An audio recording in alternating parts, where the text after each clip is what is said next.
It is cold and snowy today, and I don't like it. Anyway, today I wanted to take some time to answer some of your questions. I recently posted on Twitter asking what you would ask an agent or an editor were you to be able to sit down with them for a moment. And I have a few questions from there. I am a literary agent and freelance editor. Probably won't have any answers to all of your questions because I'm, not everybody, nobody is all knowing. But anyway, I will do my best to answer the questions that I can. If I don't have an answer to your question, I can usually find the answer somewhere for you. So if I don't answer your question, go ahead and put it down in the comments and I will get to it in a future video. So the first question I received is, when you get a manuscript with editing mistakes from a dyslexic person, do you discard it? No. As an agent, my job is to find potential talent. Does it help your case if you can avoid editing mistakes no matter who you are? Definitely. Is it reason to just say no? No. In fact, the one that I'm reading a full manuscript right now, which has quite a few grammatical errors that I am going to ask the author to fix before I am able to send it out anywhere, because sending it out to editors, it has to be as clean as possible because that's your first impression, right? You walk into a bar. That sounds like the beginning of a bad joke. Let's switch that around. Walk into a room, an editor is over there. Do you want to be wearing a professional suit and blazer? Or do you want to be wearing jeans and an oil-stained t-shirt because you were just changing the oil on your car, right? Going into pitching to publishing houses with grammatical mistakes in your manuscript looks a lot more like you walked in just from changing the oil on your car. And if you really want to switch it over so that you look professional and you're wearing a blazer and having it formatted correctly, having your manuscript have as the least amount of grammatical mistakes possible, that'll help you look more professional. However, it's not necessarily grounds as an agent to just automatically reject. It will make it a little bit harder if it's hard to read, then yes, probably we'll reject it. But if it's not hard to read, like if it's like one word or two over here, or like that was just, it, especially if you let us know, right? Like, we're not heartless people. We are people, and we do care about other people, and we do care about the authors. Especially, like, for me, I'm an author and an agent and a freelance editor. I know exactly how much it hurts when somebody says no. I get it. I've been there. So then when I'm saying no to other people, I feel it too.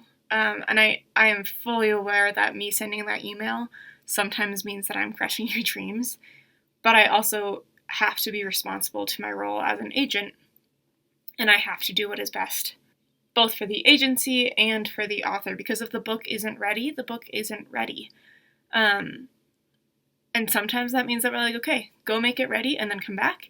Other times it is just not a good fit for us or the agency that we work for or anything else like that. So will we reject a manuscript because there are grammatical errors because you're dyslexic? No. Will we reject a manuscript with grammatical errors? Maybe. Will that be the reason for the rejection? Probably not. There's probably another reason in there that, little things piled up and we're like, no, this just isn't right for us, whether it's voice, whether it's genre, or whether it's style. There's a ton of reasons that we could reject something. So I hope that helps. But no, just having grammatical errors in your manuscript is not grounds to just be like, nope, bye, because I would hate that. I mean, we all make typos, right? Even if we can see letters in the proper order. Like, I still mistype all the time, and I'm supposed to be good at this. So rest assured, if you get rejected, it's for some other reason, probably. That was not very reassuring. I'm sorry. All right, the next question I got was about mixed genre books and if there are people out there who like them. And yes, the answer is yes. There are people out there, specifically, I can think of at least one publisher where mixed genre is all they take. They don't want to publish anything in the norm. They just want to publish, like, it has to be a mashup of genres. And honestly, in today's day and age, we are not in the straight, this is what this is. Like, the books that I write are a strange conglomeration of crime fiction, suspense novels, and modern sci-fi.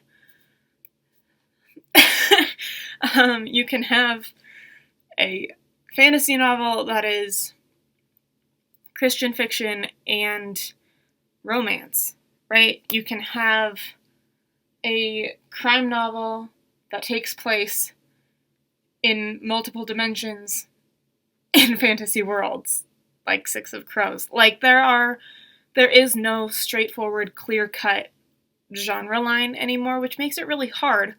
But the more you can narrow in on which genre or genres your book falls into, the more helpful it is for agents as we try to pitch to editors. And even among us, like, do I like sci-fi? Yeah. Do I like suspense more? Definitely. Do I like it when it's mixed? I mean, it's what I write, so yes. If you're going to write a, like, space heist, please send it to me. I would love to read that. But, so it's one of those things where there are people who like it. There are people who are like, no, just give me the straightforward traditionalist, like, give me a romance novel, right? But even romance novels, it's such a wide genre that you can't really say one way or the other what something is. So keep that in mind as you go through the pitching process and all of that stuff. The thing about cross-genre books, you're going to have a lot easier time getting those published through a smaller publishing house.